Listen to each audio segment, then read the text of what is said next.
Good morning, everyone. My name is Jim Wilshire. I'm the Chief Public Affairs Officer for the Pennsylvania Coalition Against Rape, and I'm joined by Donna Greco, who's our Public Policy and Legislative Affairs Director. And we're excited to take some time today to just talk about some of the legislative successes we've seen this past Pennsylvania legislative session 21-22.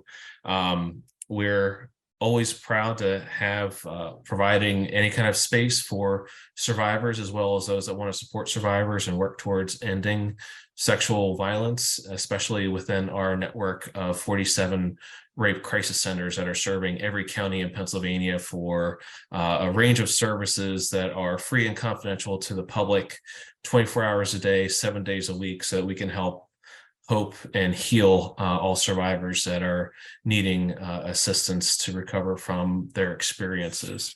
I'm going to turn things over to Donna, who's going to give highlights over a range of issues that we had great bipartisan support this session. And we're also creating a document that will highlight all of the other legislative successes, because fortunately we have had great success with the bipartisan work of the legislators that we have. Too many to try to get into detail for today, but I will turn things over to Donna so that she can share her experience and insight for some of the bigger priorities we've had. Thank you, Jim. We are very grateful to have seen 6 of PCAR's core legislative priorities advance in the 2021-22 legislative session. We're thankful to the General Assembly and to the governor, to survivors, and to rape crisis centers. We work in partnership with the network of rape crisis centers in establishing our legislative priorities and advocating in support of them. So this is definitely cause for gratitude and celebration for PCAR and the network of rape crisis centers that we represent and partner with. We wanted to highlight 3 of those achievements today, starting with statute of limitations. We saw in the 2021 session 2 legislative pathways that would have established a retroactive or a look-back window for victims of childhood sexual abuse whose cases are time barred due to their statutes of limitation expiring.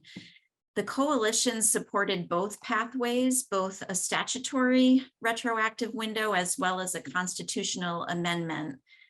And we did see progress with the constitutional amendment. House Bill 14, sponsored by Representative Gregory, was passed this legislative session and now needs to be reintroduced in 2023 before going to voters, because it does amend our state constitution.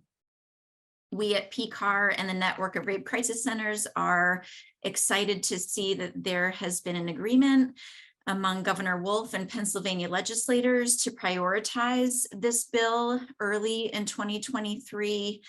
And we know how important it is to survivors who continue to be at the forefront of this movement here in the Commonwealth to get this window enacted as part of their effort to seek healing options and justice for all survivors within the Commonwealth.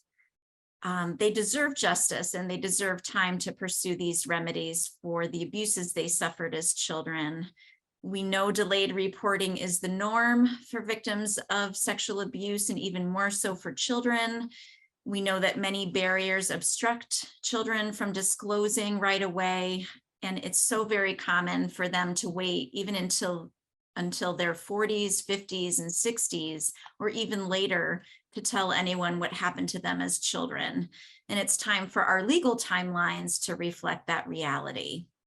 So PCAR would welcome, and we urge the General Assembly to prioritize this early in 2023 as they come back to session. We also wanted to highlight today 2 significant changes to the Sexual Assault Testing and Evidence Collection Act that were advanced in House Bill 2032, which was sponsored by Representative Schroeder and signed into law by Governor Wolf on July 11th of 2022, becoming Act 70 of 2022. This law is now in effect as of September 9th, and it will support victims of sexual violence in two significant ways. First, it clarifies their rights to seek medical care and have evidence collected and tested anonymously. This anonymous right had been enacted in a previous session, but was in conflict with another law, with Title 18, Section 5106 to be exact. House Bill 2032 resolves that conflict, provided a very narrow technical fix to ensure that when victims seek medical care and have evidence collected and tested, they may do so anonymously without prompting the healthcare provider to be required to report identifying information about the victim to law enforcement. We also saw in House Bill 2032 critical steps to get us closer to the establishment of a statewide tracking system for all rape kits. It brings the Commonwealth closer to that goal and is a best practice for us and is considered a best practice nationally. House Bill 2032 directs the state police to conduct a study to identify the resources that are needed in establishing this statewide tracking system in the Commonwealth, and requires the state police to work with PCAR and other stakeholders in developing the system, which will ultimately be operated and managed by the state police, would be accessible to sexual assault victims and other authorized users, and would essentially function as an online database that would provide transparency and timely updates about the status of kits for victims of sexual violence. We know this is a trauma-informed, victim-centered practice to enable victims to obtain knowledge, information about what is happening with their cases, which is a very important option for survivors who do not always know what's happening after they leave the hospital. Also, importantly, this tracking system would enable the Commonwealth to identify any backlogs in evidence testing and to address those, to ultimately address and avoid a future rape kit backlog in Pennsylvania. I will pause there. Thank you, Donna. And as we said, there's been a number of other legislative successes we've seen happen this session, and we will provide that in a press release and also post on our website for anyone to be able to have a full understanding and view and description of what those bills are.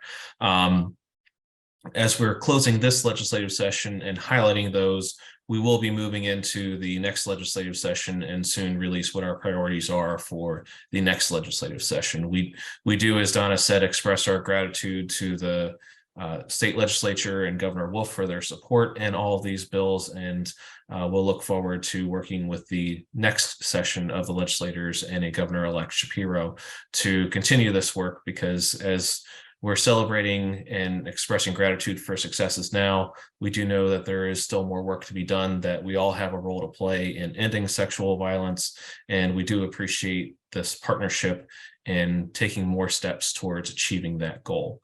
So with that, we will close for our remarks and open for any questions.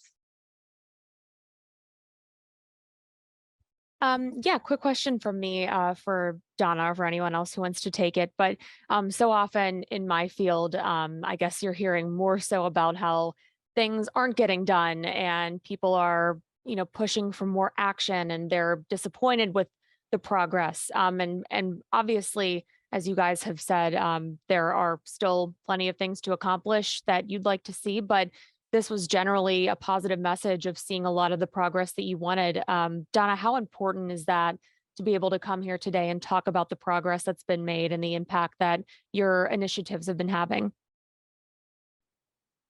Thank you for that question, Shelby. As Jim said, there's so much more to do, and there always is, as we continue to learn about, the needs of sexual assault survivors and how those needs evolve, and to ensure that, the letter of the law is actually being implemented in practice to the extent that it can. And so we know that we'll come back to the 2023 session with a very robust set of priorities. But we do pause today to reflect on a very successful legislative session for PCAR and the network of rape crisis centers.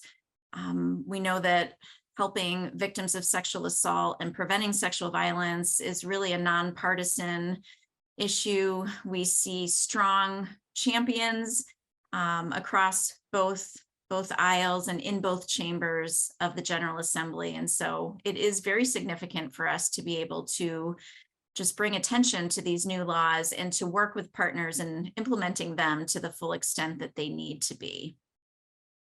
When you look back over the longer term, what progress are you seeing in terms of, survivor resources and support for people who come forward? Just a lot of those things that we hear a lot about in being so important for someone who has faced sexual assault.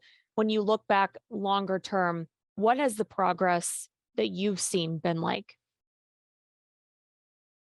That's a great question as well. I know that, two of the priorities that we highlighted here today pertain to medical care and medical options for survivors. And Pennsylvania has been a leader in ensuring that sexual assault victims are met with best practices and optimal care in hospitals throughout the Commonwealth. And the Sexual Assault Testing and Evidence Collection Act is one that we are thankful to see improved upon pretty much every legislative session.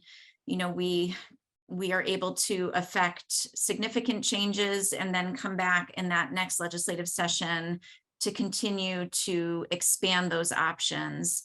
We also saw this last session expansions to the Crime Victims Assistance Program, as well as the rights of victims under the Crime Victims Act in Pennsylvania, and legal standing for victims to have those rights enforced.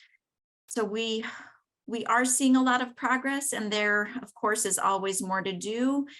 We will be eager to share our legislative priorities in January with you and other members of the media, and just welcome ongoing dialogue in the meantime. Awesome. That's all the questions I had. Thank you. Great. Thank you, Shelby. So with that, we'll close our session and stop the recording and provide a link to it shortly.